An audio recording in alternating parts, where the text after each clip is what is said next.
কাঁচা আমের অনেক ধরনের আচারই আমরা সময় থাকতে থাকতে বানিয়ে রাখি, যাতে সারা বছর ধরে একটু আধটু করে খাওয়া যায়।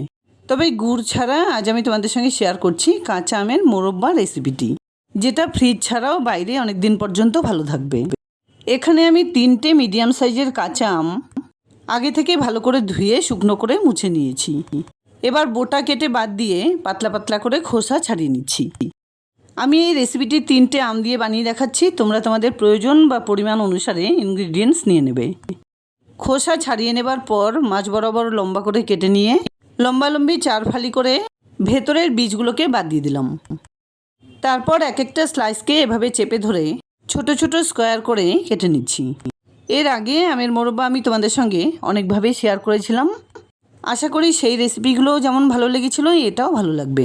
3টে আম একইভাবে কেটে নেবার পর একটা কড়াইতে পরিমাণ মতো জলের মধ্যে 1 চা চামচ নুন মিশিয়ে সমস্ত আমের টুকরোগুলো এর মধ্যে দিয়ে দিলাম।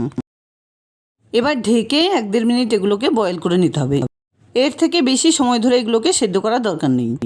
তারপর জল থেকে এগুলোকে অন্য একটা ঝুড়িতে তুলে নিয়ে সমস্ত জল ঝরিয়ে একটা সুতির টাওয়েলের উপরে সুন্দর করে মেলে দিতে হবে, যাতে এর থেকে এক্সট্রা জল বেরিয়ে যায়। মোটামুটি 7-8 মিনিট এভাবে রেখে দিলে খুব ভালো হয়।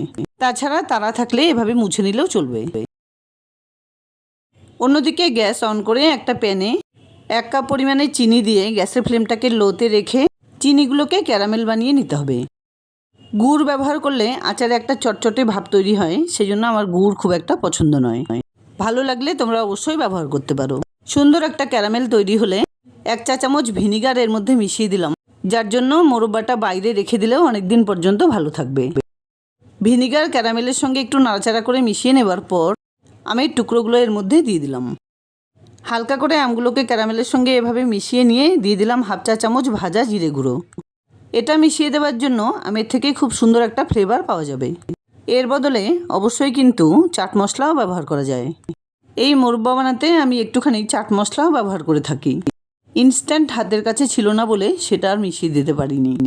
ঢেকে আরও 2-3 মিনিট রান্না করে নেবার পর দেখো আমগুলোর কালার কি সুন্দরভাবে চেঞ্জ হয়ে গেছে।